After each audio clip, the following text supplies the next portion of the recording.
लिए जो अज़ली इंसान का दुश्मन है, जो इंसान को वसवसे डालकर राह हिदायत से गुमराह करता है, शैतान।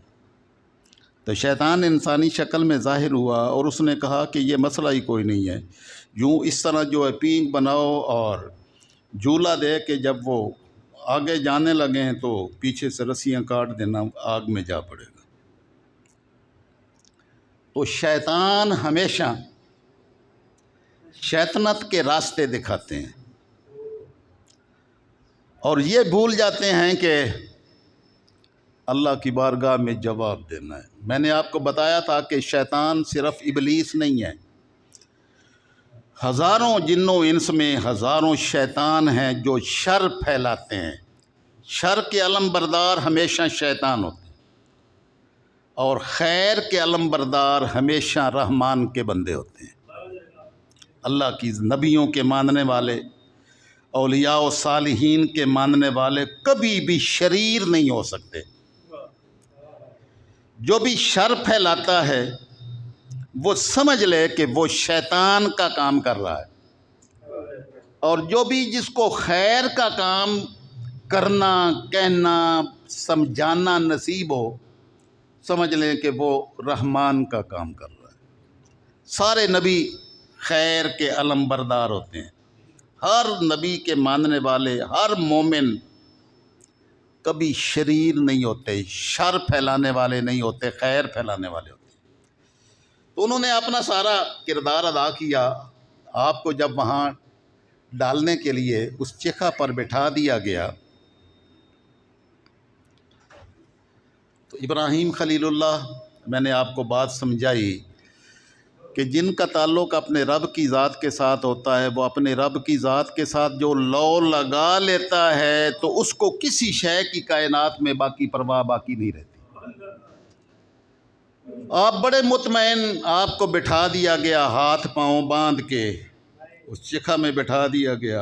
आप बड़े मसरूर तरीके से इत्मीनान कल्ब के साथ उसमें तशरीफ़ फरमा है। अब ये वो मंज़र है जिसको बड़ी मोहब्बतों के साथ समझने की ज़रूरत है और इसमें अपने दिल में इसको जगह देने की ज़रूरत है। और जब वो मंज़र आसमान के बासियों ने, मलाइका ने देखा तो कोराम मच गया कि बारी ताला एक ही तेरा नाम लेने वाला था, वो भी आग में डाला जा रहा है। तो अगर ये भी आग में जले गए तो फिर तेरी ला इलाहा इल्लल्लाह की सदा बुलंद करने वाला कौन होगा?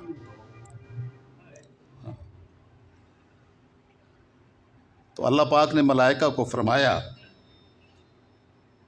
कि जो तुम मेरे इब्राहीम की मदद कर सकते हो, जाओ मदद करो, तुम्हें इजाज़त है। हवा और बारिश के मलाइका हाजिर हुए और अर्ज़ करने लगे कि अगर आप हुक्म फरमाएं तो हम इस सारी आग को उड़ा दें।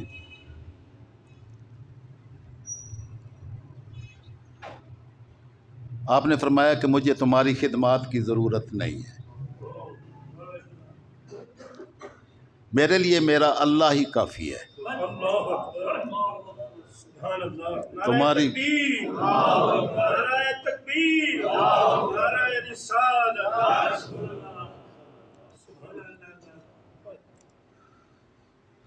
जिब्रील अमीन भी हाजिर हुए। हर एक ने अपनी अपनी पेशकशें की और जब मिजनीक में बिठाकर आपको आग में डालने लगा तो जिब्रील अमीन आए, अर्ज़ की कि ऐ अल्लाह के खलील, मैं हाजिर हूँ,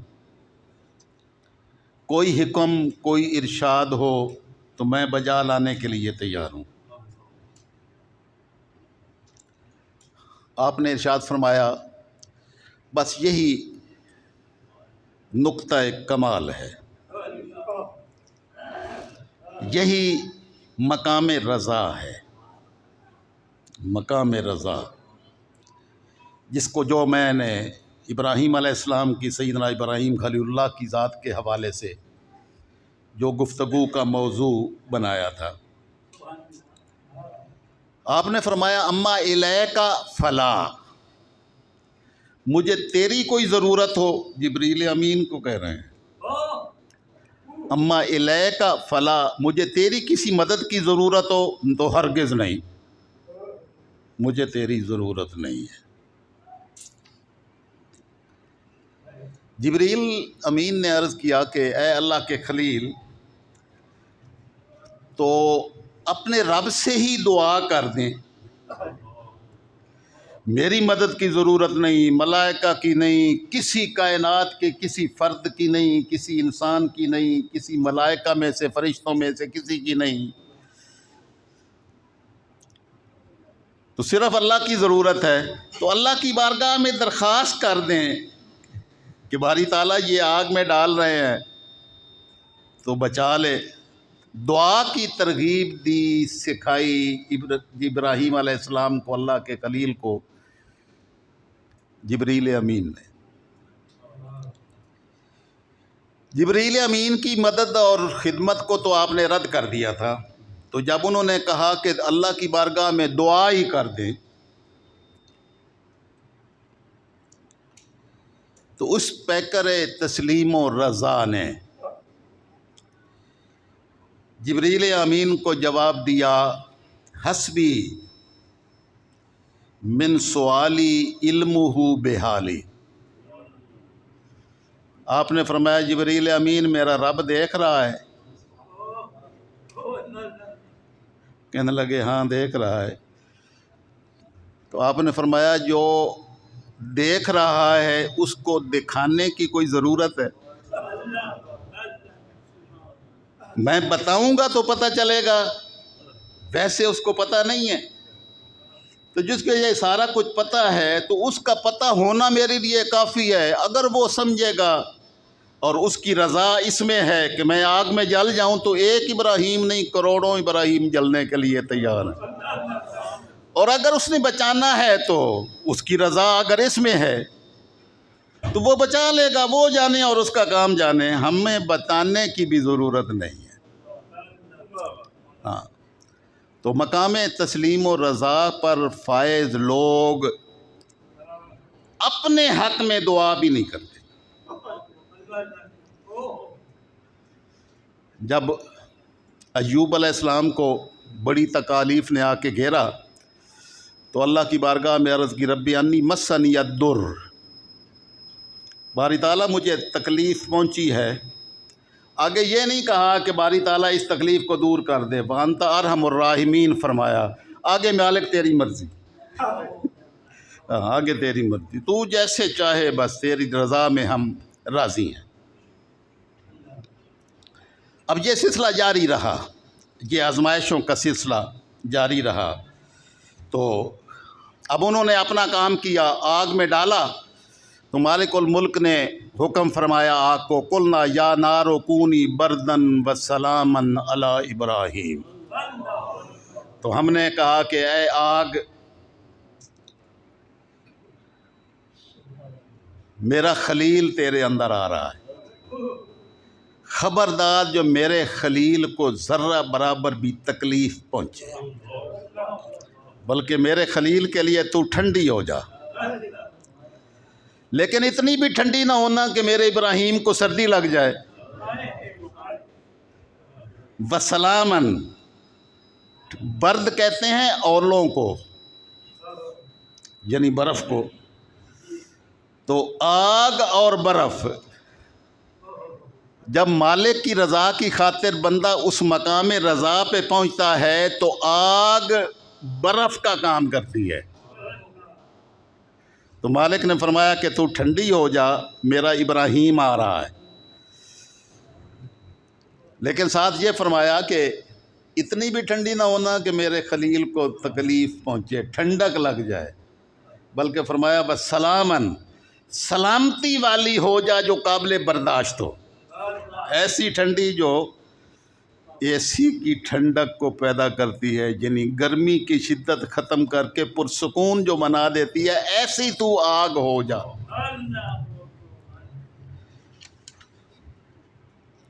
बारादू भी कैदन फजलनाहुमुल अक्सरीन। तो उन्होंने मेरे इब्राहीम खलील को तकलीफ़ पहुंचाने का एक पूरा एहतमाम किया, इरादा किया, सारे सामान किए, लेकिन हमने उन्हीं को जो है वो नाकाम बना दिया, क्योंकि नाकाम बनाने वाला जो मौजूद है। सिलसिला जारी रहा। मालिकुल मुल्क ने आजमाइशों का सिलसिला, आपने वहाँ से फिर हिजरत फरमाई। हिजरत करके आप शाम तशरीफ़ ले गए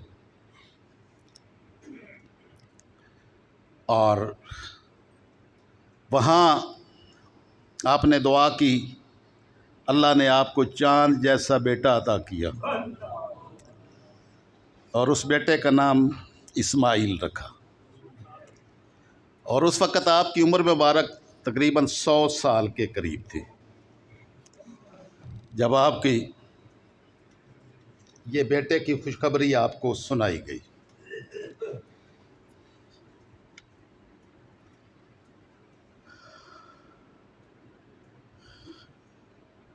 साले बेटा जो बाप की विरासत इल्मी का वारिस बने,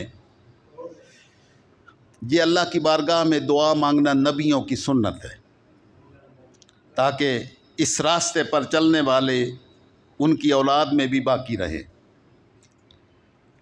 अल्लाह रब्बुल इज़्ज़त ने जब आपको ये चाँद जैसा बेटा अता किया, और भी उसमें तफसीलात बड़ी हैं, लेकिन मैं ये आखिरी पॉइंट की तरफ आ रहा हूँ क्योंकि टाइम ख़त्म हो रहा है। तो मालिकुल मुल्क ने अभी उस दूध पीते बच्चे को, जिसकी अभी जी भर के शायद खुशियाँ भी मनाई ना हो, तो मालिकुल मुल्क ने एक और नई आजमाइश में डाल दी। और आजमाइश क्या थी? आप उस वक़्त मुल्क शाम में थे, तो वहाँ से हुक्म हुआ कि मेरे घर के पास इस बच्चे को अपनी वालदा के साथ छोड़ आएं। ये हमारे घर का मुहाफिज होगा। आप शाम, मुल्क शाम से चले, तकरीबन कोई 2000 मील का फासला शायद, या इससे भी शायद ज़्यादा हो। आप वो फासला तय करते हैं, एक मशकीज़ा पानी का और एक थैली खजूरों की। ये सारा साजो सामान है जो आप लेकर मक्का मुकरमा पहुँचे। उस वक़्त मक्का मुकरमा शहर कोई नहीं था, कोई निशान भी नहीं था। आबादी तो दूर की बात, वहाँ तिनका भी पैदा नहीं होता था, सब्ज़े का एक तिनका भी नहीं। आप में से जिसको अल्लाह ने ज़ियारत की तौफीक नसीब फरमाई, तो अब तो वहाँ पर पानी, मट्टी और सब्ज़ा उगा दिया गया है।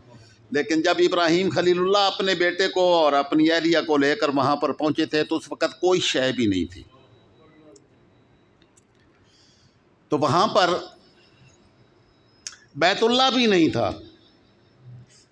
बैतुल्लाह की दीवारें तूफ़ान नूह में सारी ख़त्म हो चुकी थी। उनकी बुनियादों का भी पता नहीं चलता था, किसी को पता ही कोई नहीं था, यानी कोई निशान नाम की शय नहीं थी। ना कोई इंसान था, ना कोई फल था, ना कोई सब्ज़ तिनका था, कोई शय भी नहीं थी। तो आप वहाँ पर अपनी अहलिया को और उस नन्हे फर्जंद को लेके वहाँ पर पहुँचे। तो मैंने आपको कहा कि मकाम रज़ा पर फायज़ लोग सिर्फ़ अल्लाह के हुक्म की तामील करते हैं, वसाइल और असबाब और ज़राए को देखते ही नहीं। तो आप वहाँ पर पहुँचे। इस वक्त बैतुल्लाह का जो दरवाज़ा है, इसके सामने कोई 10-12 मीटर के फासले पर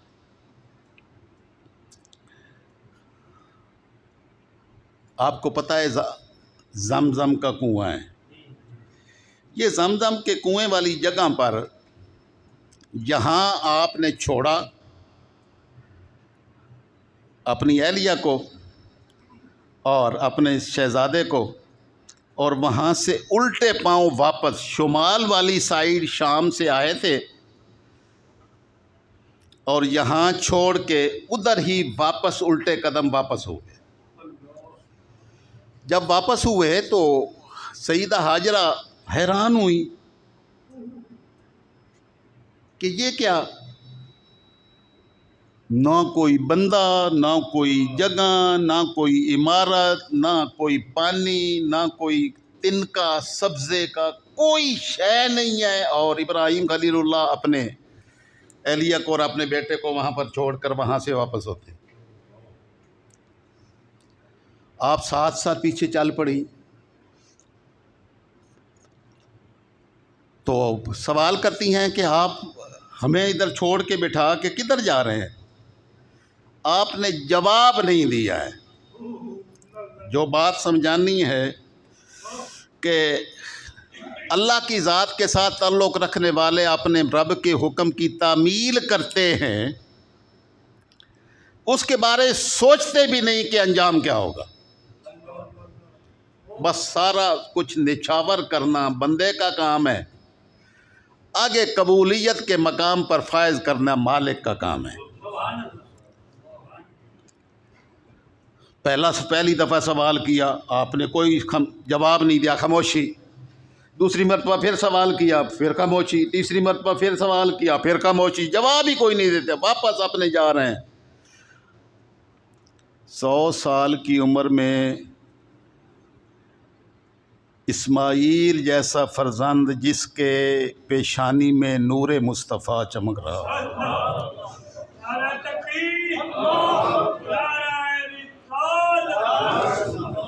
उसको तन्हाई में इस जगह छोड़ के जा रहे हैं, तो अकल मालो ज़रा सोचो तो सही कि मकाम रज़ा क्या है।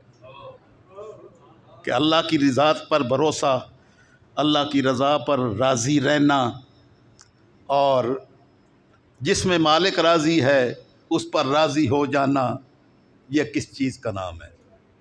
ये सोना मेरे दुख विच राज़ी ते मैं सुख नू चुल्ले डाऊं। तो वो जो अपने सुख सुकून आराम सारे कुर्बान कर देते हैं, अल्लाह असल सुकून देता ही उन्हीं को है। तो आप पुरसकून तरीके से वापस जा रहे हैं। तो चौथी मरतबा सैयदा हाजरा सलामुल्लाह अलैहा ने अर्ज़ की, अल्लाह हो हमारा का बेहाजा, क्या अल्लाह ने आपको ऐसा करने को हुक्म दिया है कि आप हमें छोड़ दें। तो आपने जवाब में सर हिलाया कि हाँ, मेरे रब ने ये हुक्म दिया। बस वो फिर सैयदा हाजरा वो उस घराना नबुव्वत की परवरदा थी। अल्लाह के खलील के लिए उस हस्ती को मालिक ने चुना था। इस्माईल की वालदा और सैयदुल अंबिया सल्लल्लाहु अलैहि वसल्लम की वालदा, तो ऐसी गोदों को ऐसों के लिए मुंतखब किया जाता है। कुर्बान जाऊं उन गोदों पर जिन गोदों में होकर ये हस्तियां आईं। हाँ, सईदा हाजरा ने फरमाया, इज़न ला युज़य्युन अल्लाह, अगर अल्लाह ने हुक्म फरमाया है इब्राहीम आए अल्लाह के खलील, अगर अल्लाह ने हुक्म फरमाया फिर आप आराम से जाएं। इज़न ला युज़य्युन अल्लाह, अब अल्लाह रब्बुल इज़्ज़त ने हुक्म फरमाया है तो वो हमें ज़ाया नहीं होने देगा। बस हमारी भी नज़रें उसी की ज़ात पर हैं। आप फिर कदम रुक गए। इब्राहीम खलीलुल्लाह वहाँ से वापस मुल्क शाम की तरफ, वो मरवा की पहाड़ी है जो साई शुरू करते हैं, सफ़ा से शुरू करते हैं, मरवा पे ख़त्म करते हैं, 7 चक्कर लगते हैं। तो ये मरवा की पहाड़ी है जहाँ इब्राहीम खलीलुल्लाह, वहाँ से अब ओजल हो जाना था, आगे जब मुल्क शाम की तरफ वापस होना था, तो वहाँ खड़े होकर ये दुआ की जो सूरह इब्राहीम की आयत नंबर 37 में है। अर्ज़ की रब्बना इन्नी अस्कनतु मिन ज़ुर्रियती, ऐ मेरे मालिक मैंने अपनी औलाद को बेवादिन गैर ज़ी ज़राइन, ऐसी वादी में तेरे हुक्म की तामील में छोड़ दिया है जिसमें एक सब्ज़े का तिनका भी पैदा नहीं होता। इंदा बैत कल मुहर्रम, ये तेरे मुक़द्दस घर के पास है। तो इब्राहीम अलैहिस्सलाम को वहाँ तो एक निशान भी मौजूद नहीं था, अल्लाह के घर का कैसे पता चला? तो निगाह नबुव्वत वो देखती है, तख्त सरा तक देखी है क्या क्या चीज़ है। उन बुनियादों को भी इब्राहीम खलीलुल्लाह की निगाहें देख रही थी। रब्बना लियुकीमुस्सलात, बारी ताला मैंने ये अपनी औलाद को, अपने घर वालों को, अपनी ज़ुर्रियत को तेरे मुक़द्दस घर के पास छोड़ा है ताकि नमाज कायम करें। यानी पहली रीज़न जो बताई है, इसलिए छोड़ा है यहाँ पर तेरे घर के पास कि वो नमाज कायम करें। और आज का मुसलमान अल्लाह और अल्लाह के अंबिया को मानने वाला नमाज के करीब न जाए तो किस कदर बदकिस्मती की इंतहा होगी। एक ही बात की है कि बारी ताला तेरे घर के पास नमाज कायम करने के लिए अपनी औलाद को छोड़ा है, अपनी ज़ुर्रियत को छोड़ा है। अब सिर्फ ये दो हैं जहाँ ना कोई पानी, ना यहाँ आबादी, ना यहाँ इंसान, ना यहाँ परिंदे, कोई शय नहीं है, क्योंकि पानी के बगैर तो कोई शय रहती नहीं। तो अब बारी ताला तेरी बारगाह में इल्तिजा है, फजअल अफ़इदतम मिनन नास तहवी इलैहिम, अब लोगों के दिलों को ऐसा कर दे कि वो गिरते पड़ते इस जगह पर मेरी औलाद की तरफ इनकी ज़ियारत के लिए आए। बस एक पॉइंट समझाना है, तहवी इलैहिम, इब्राहीम खलीलुल्लाह ने दुआ की कि मेरी औलाद की तरफ गिरते पड़ते आएँ। इला बैतिल्ला नहीं कहा, तेरे घर की ज़ियारत के लिए ना आए, मेरी औलाद की ज़ियारत के लिए आए।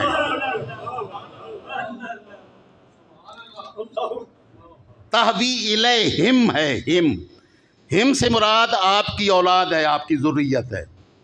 बैतुल्लाह के पास ज़रूर छोड़ा है, लेकिन जहाँ आने वाले मेरी औलाद की ज़ियारत की नीयत करके आएँ।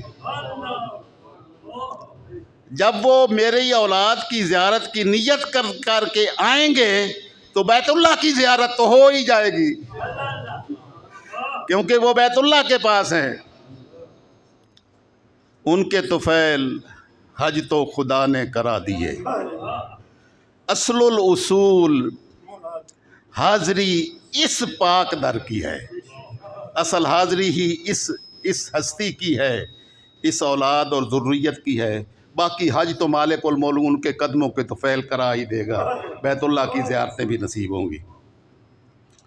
और फरमाया कि एक तो वो उनकी मोहब्बत पैदा कर दे मेरी औलाद की, तो जिनकी दिलों में अल्लाह ने इब्राहीम अलैहिस्सलाम की ज़ुर्रियत की मोहब्बत पैदा की है और उनकी ज़ियारत के लिए वहाँ पर जाते हैं, उनको खुशखबरी हो, उनको मुबारक हो। अल्लाह ने उनके हक़ में इब्राहीम खलीलुल्लाह की दुआ को कबूल कर लिया, और जो इससे मारूम है वो नामुराद हैं, क्योंकि उनके हक़ में इब्राहीम खलीलुल्लाह की दुआ कबूल ही नहीं हुई। दूसरी वर्ज़ुकुम मिनस समरात, एक तो उनके दिलों में मोहब्बत पैदा कर दे, और दूसरे फिर वो जब यहाँ आएंगे तो इतनी दुनिया आएगी तो उसका सामान कैसे होगा, खाएँ पिएँगे कैसे। तो फरमाया अर्ज़ की वर्ज़ुकुम मिनस समरात, बारी ताला फलों का रिज़्क़ होना था उनको अता फरमा, लअल्लहुम यशकुरून, ताकि वो तेरे शुक्रगुज़ार बंदे। अब दुनिया कायनात के सारे फल मक्का की मंडी में मिलते हैं, पैदा वहाँ नहीं होता, लेकिन इब्राहीम खलीलुल्लाह ने दुआ की थी, मालिकुल मुल्क ने फरमाया कि मेरे इब्राहीम तेरे नियत से आने वाले यहाँ महरूम नहीं होंगे, तेरी औलाद की ज़ियारत की नियत से यहाँ आने वाले उनके लिए मैं ऐसा एहतमाम करूँगा कि सारे यहाँ चंद कुछ हज़ार लोग यहाँ लाहौर में जमा हो जाएं तो कोई शय मिलती नहीं है।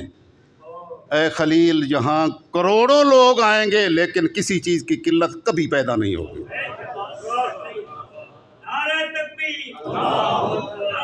कभी आप बैठ के सोचना तन्हाई में सोचना, जब लोग इतनी जगह इकट्ठे हो जाते हैं तो वहाँ कहीं रोटी नहीं मिलती, कहीं सालन नहीं मिलता, कहीं कोई शय मुझे नहीं मिलती।